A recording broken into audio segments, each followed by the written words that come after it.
On the court, draw nigh to your attention, you shall be heard. God save the United States, state of Tennessee, this honorable court. Honorable Mark J. Fishman presiding, please be seated. Good morning.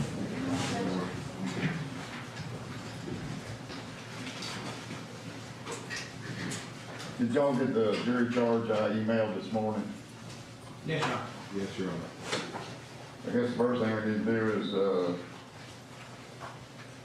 any response about the depends on the proposed special jury instructions? Yes, sir, we did have a response. All right.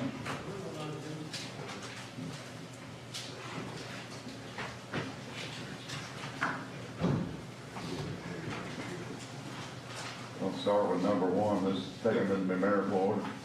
No objection to number one. I think the court's included it already. Yeah, I mean, I spent a lot of time trying to establish this hiding now. No objection to number two. Okay, did you look at the underline, the way I worded it in the jury charge from this morning? I have not looked at this morning's jury charge. I received the email, but I haven't looked at it. In the jury charge received this morning, and request number two will be after expert witnesses and before him not testifying, which is, I assume he's not, but that'll ultimately be your decision. There's an underlying paragraph that addresses, that has the language that I suggest be used, so look at that, and if we need to change any of that, Okay. we'll do that, but there's no objection to one and two then, right? No objection to one and two. All right, number three. So there is an objection to number three. Our position is, and I'll tell you, the case that we are relying on is Kelly versus State, which is a subsequent case, the State versus Kelly. And in that particular case, getting to just the relevant part of the holding in it, the court says that the legislature had before it the opinion in Graham the opportunity to define wrongfulness when the statute was enacted in 1995, however it did not. Legislative intent or purpose is to be ascertained primarily from the natural and ordinary meaning of the language used without forced or subtle construction that would limit or extend the meaning of the language. In this instance, the legislature opted not to define wrongfulness. We likewise declined to broaden or narrow a term that it felt required no further elaboration. The point of that is... What's the case site? The site is... It's a Westlaw site, 2005. I got a Lexus and a Westlaw. Westlaw. The Westlaw is 2005, WL for Westlaw, 225-5854. And it is the case that the state has attached references State versus Kelly in the language that they're wanting. That case subsequently went up on post-conviction, and in the post-conviction court they addressed this issue head on. And basically the position is the statute is the statute, and just like many of our jury instructions, the jury reads the statute, looks at the wording, and that gives the common meaning to the wording. And so our position is there is no need for a supplemental instruction in this. And certainly not the one that's proposed, but there is no need for a supplemental instruction. All right. Judge, I'll start off with State v. Hodges at 944 Southwest 2nd 346.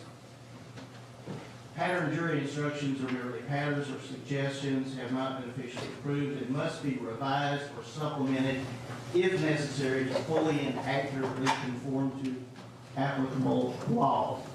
That is what the law is. In the case that I attached, State v. Parker, and the cases cited therein, Parker is unreported, as is the Kelly case. What a case is.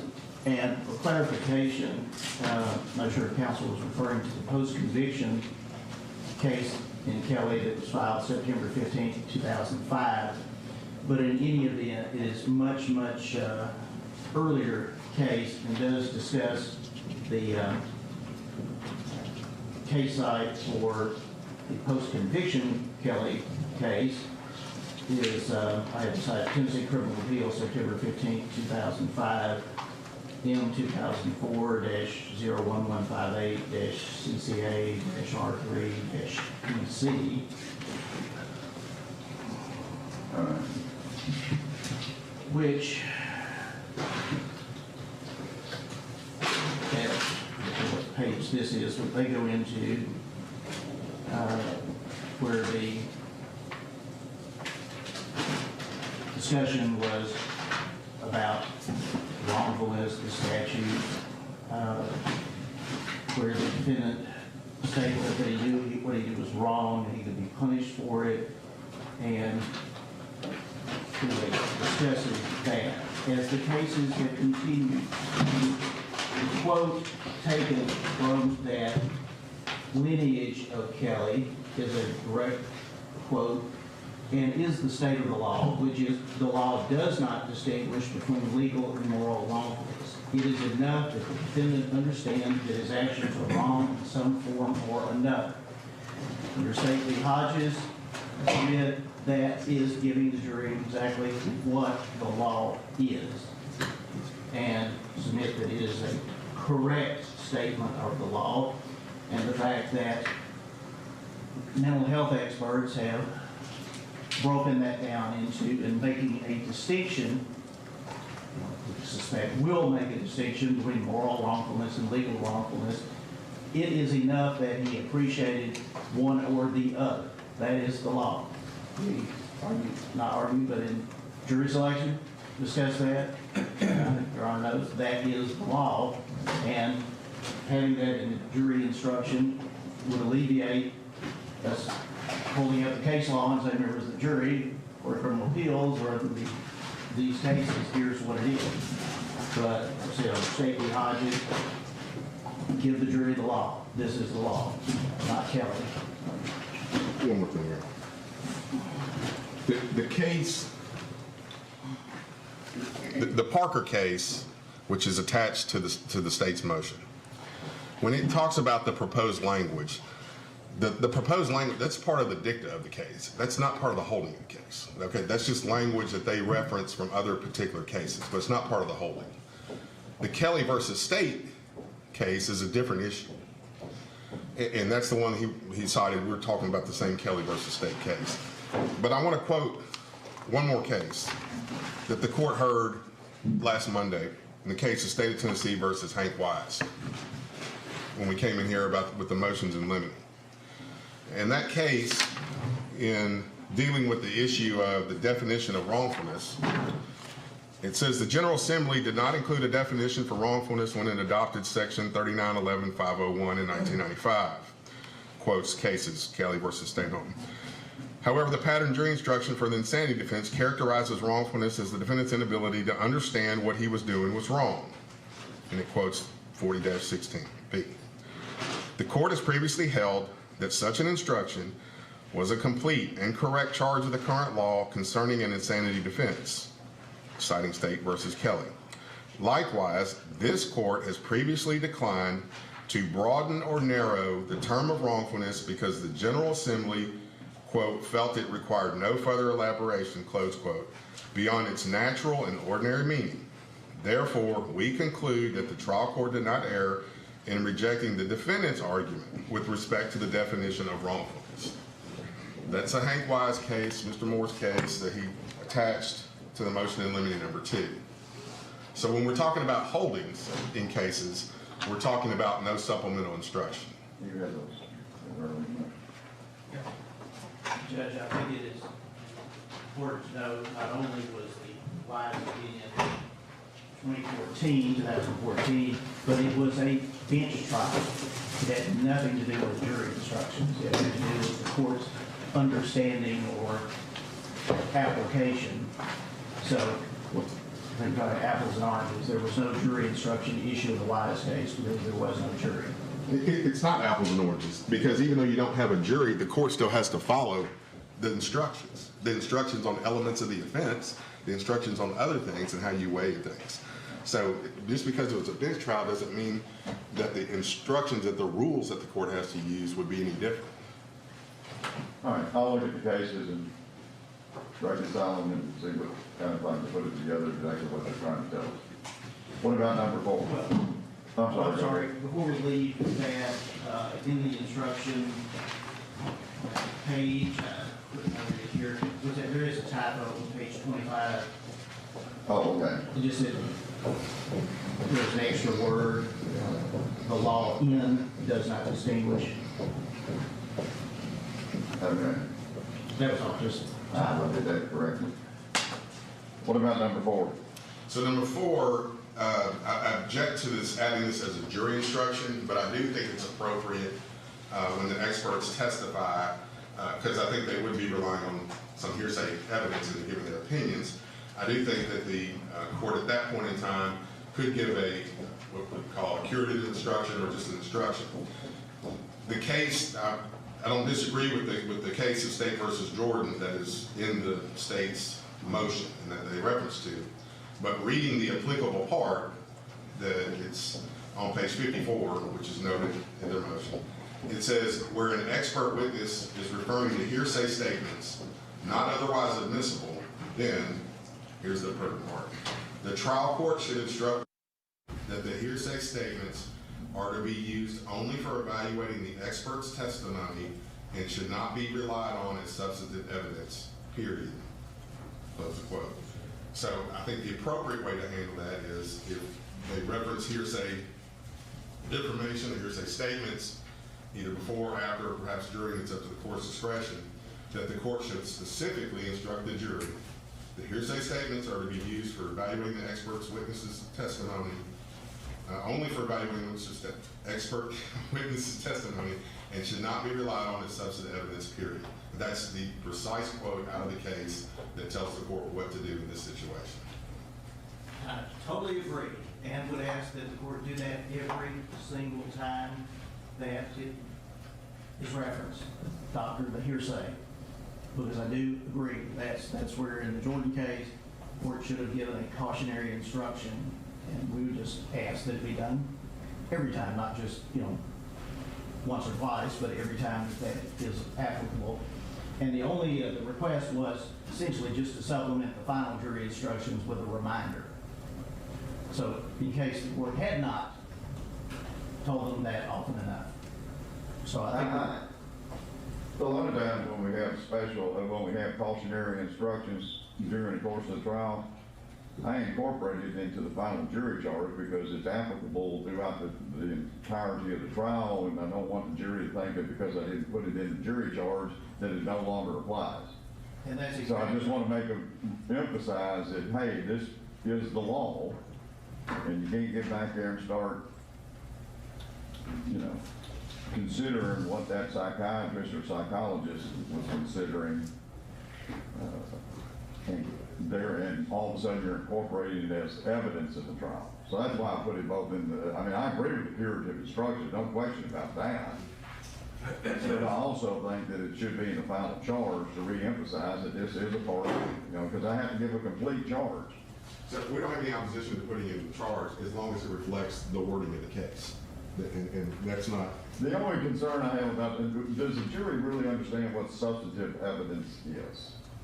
And that was my attempt, was to explain what substantive evidence is in the wording that I use. I agree that the language of that's really great for lawyers, but does that really give much guidance to the jury? Because what I put in my proposal, does it change the law as Jordan sets forth? Or does it just attempt to clarify what Jordan said? So has your already put that in the instruction? I haven't seen No, I sent one out this morning, I underlined and made bold, what I put in there is not indicative of the fact that I have granted any of the motions. Okay. I put it in there in the event that there was an agreement on the motions, or if I ultimately decide to put it in, this is the language I'm proposing, so let's look at the language.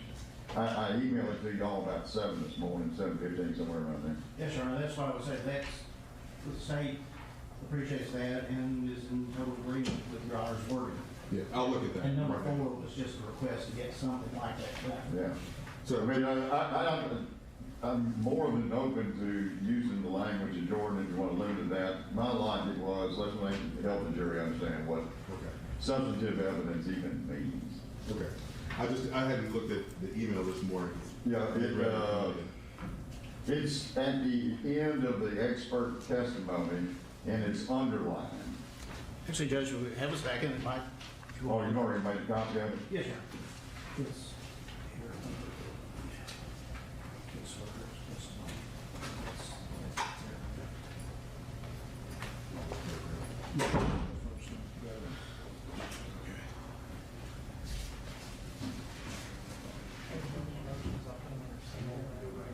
Oh, Jason, what is that? Oh, didn't I? Oh, okay. I just need a case now on that.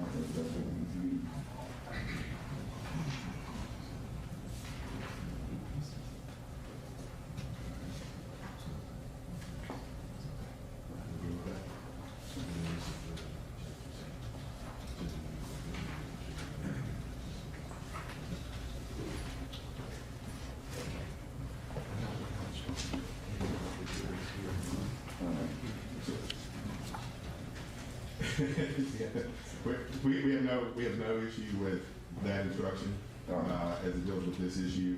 We have no issue with the Jenna Jacobson instruction either.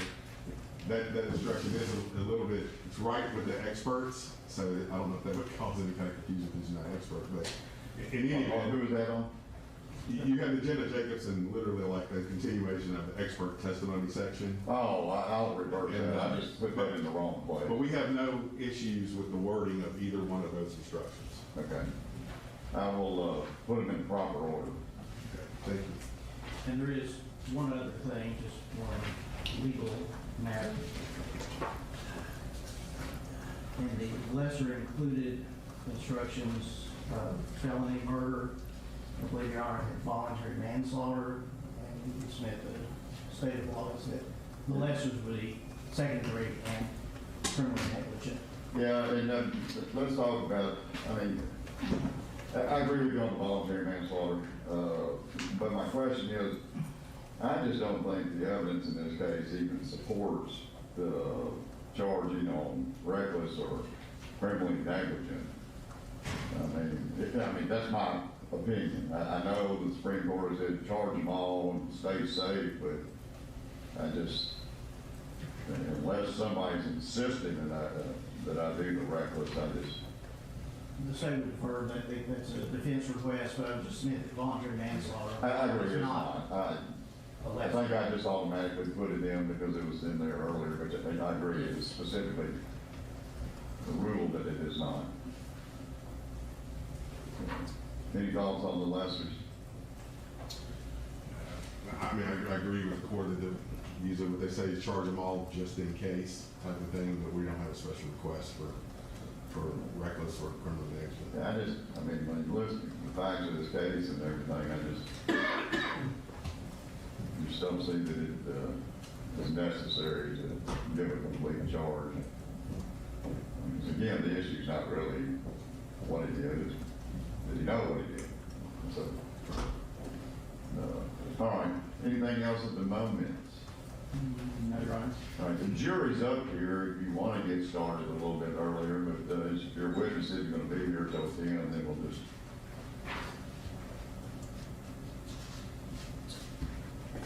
We can get started. All right, let's do it in about 15, 20 minutes, just let y'all get settled back in and everything. I do think that we notified the victims' families so that we weren't getting started to 10. Oh, yeah, well, we're not going to start without the victims back. So we're gonna- Also, I'm sorry, I'm Go right. ahead. Mr. Haskell is doing something else. He's supposed to be here by 10. Oh, okay. And I don't, not that he needs to be here, but it'd be a bad look if he's not sitting here when we come back No, out. that's He all might right. get here before 10, but as soon as he gets here, we can let the court know and his families get here and when we get started. Just let me know when Which will probably be 10 o'clock. Which will be Okay. All right. There was one thing, was there something about, well, the lady testifying basically by deposition, an objection that needed to be addressed? There is, Your Honor. I have the deposition with me. I don't know if Your Honor has received a copy. I have not. So I need to make a copy for your honor, and then I can highlight the portions that there would be an objection to. Actually, I have several copies. Do you? Do you still want to highlight? I'll highlight my copy. Okay. There's one thing that I think we just need to put on the record. The parties agreed prior to Daniel Connor's testimony that the Pharaoh scan that I believe is exhibit number 4 on the thumb drive, that would not go back to the jury. I submitted to them the very specific scans that we would be reviewing because there are about 50 plus other scans that do have the deceased victims' bodies and images that the defense and probably most people would find very gruesome. So we had an agreement that we would not use those scans in showing the images to the jury. And if the jury makes a request to look at anything in the Pharaoh, that we would all need to get back in the courtroom so that only the scans that were shown during the trial would be reviewed by the jury. And you've added those into your presentation already, so. Yes, I have a very specific listing of every single photo, every single scan, so that we would not go to anything else because most of the other scans are very graphic. All right. Anything else that's fine? And just for the record, again, also, I'm not sure that anyone would be able to actually operate the scans and view anything due to Yeah, the I was complexity watching of the things you were having to do, and I got totally lost. No doubt what would have shown up if I were responsible for that. I might have practiced that a few times. Yeah, that got to be very good point there. Anything else at the moment? Do we have one of those copies? He's marking it as soon as he gets it marked, I'll bring it back to you. And that testimony is going to come up fairly soon, and What estimate? The deposition? No, that's, unless they're gonna introduce it, it's state's rebuttal. oh, okay. Okay. I just didn't know if we needed to address it before 10 o'clock. No, Okay, sounds good. So we're good to go on everything at the moment? Yes, sir. So, let me know when everybody is here, the families and everything, and we'll get started.